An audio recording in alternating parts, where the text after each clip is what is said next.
VS9 మీడియాకు స్వాగతం. Breaking news చూస్తున్నాం. భద్రాచలంలో ఘోర ప్రమాదం చోటు చేసుకుంది. నిర్మాణంలో ఉన్న 6 అంతస్తుల భవనం ఒక్కసారిగా కుప్పకూలిపోయింది. భవనం కింద సుమారుగా 6 ఉంటారని, బహుశా మృతి చెంది ఉంటారని అనుమానాలు వ్యక్తమవుతున్నాయి.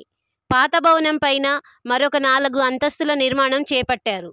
భవన నిర్మాణంలో లోపాల వల్లనే ప్రమాదం జరిగి ఉంటుందని సమాచారం. ట్రస్ట్ పేరుతో విరాళాలు సేకరించి నిర్మాణం చేపట్టినట్లు తెలుస్తుంది.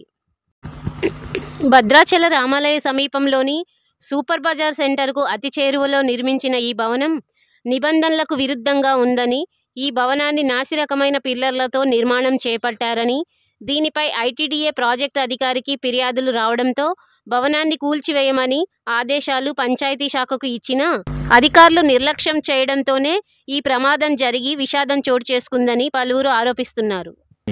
చెప్పండి. నా పేరు రాంబాబు, మా బ్రదర్ పేరు పరిశాల ఉత్తేంద్ర. పోయిన ఆదివారం రోజే అతను అమ్మటి మేసిరాను అతను వచ్చి బిల్డింగ్ మాట్లాడుకున్నాక నాతో అన్నాడు కదా, అన్న బిల్డింగ్ పడే స్టేజ్లో ఉంది, నేను చేయనని అన్నాను. మరి చేయనప్పుడు ఆ పని చేయొద్దురా, మరి పంచాయతీ వాళ్ళు ఎట్లా పర్మిషన్ ఇస్తారు, వాళ్ళట చేయించుకుంటారంటే ఏమన్నా వాళ్ళకి ఏదో రికమెండేషన్ అంటే ఏమైనా అని చెప్పిండు. ఆయన నేను పోనని 2 రోజులు సోమవారం మంగళవారం పనికి వెళ్ళకుండా మళ్ళీ ఇంకో మేసురు వచ్చి మాట్లాడుకున్న మేసురు వచ్చి మా వాడిని తీసుకొని వచ్చింది. ఈరోజు తీసుకొని వచ్చి పని చేశారు, ఉదయం చేశారు, మధ్యాహ్నం భోజనానికి వచ్చినాక 2 గంటల తర్వాత మళ్ళీ అన్న పనికి వెళ్తానని మా అబ్బాయి బండి కూడా వచ్చింది. ఆ బండి అతను కూడా కాదు, మా అబ్బాయి తీసుకొని వచ్చి పని మొదలు పెట్టినాక 1 గంట తర్వాత కూలిపోయిందని బిల్డింగ్ కూలిపోయింది. తర్వాత మాకు 3 గంటలకు ఫోన్ వచ్చింది. నేను దాదాపు వచ్చినాను, కన్ఫర్మ్ చేసుకుంటే ఫోన్ చేస్తే ఫోన్ స్విచ్ ఆఫ్ అవుతుంది. బండి అయితే అదే మాది, ఫోన్ స్విచ్ ఆఫ్ వస్తుంది. ఎంతమంది ఉండొచ్చు ఇంకా అతనితో పాటు? ఇద్దరైతే కన్ఫామ్ అండి. మావాడని ఒక ఆయన మేస్త్రి అయితే కన్ఫామ్. వాళ్ళంటే ఎలపర్లో 4 ఉండొచ్చు, లేకపోతే 2 ఉండొచ్చు.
ఇక్కడే ఉన్నా, సైట్లో ఉన్నా.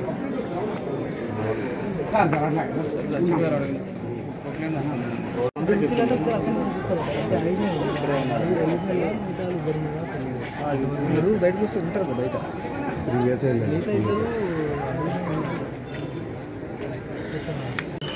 ఏమో మరి తెలీదు. 2 అయితే ఉన్నారు అంటున్నారు, కొంతమంది 5 అంటున్నారు. నేను చెప్పలేదు. ఎంత ఎన్నింటప్పుడు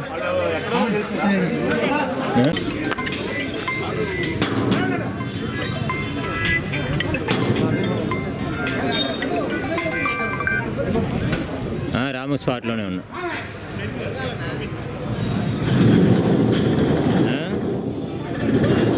చేశారా? అదే స్క్రోలింగ్ కొట్టావా నువ్వు?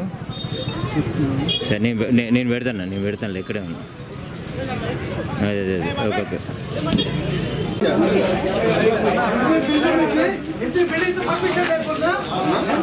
ఎక్కడ ఉన్నారో చెప్పు, ఎన్ని కంప్లైంట్లు పెట్టారో చెప్పు, ఇంతవరకు అధికారులు స్పందించలేదో చెప్పు. చచ్చిపోయిన తర్వాత వచ్చే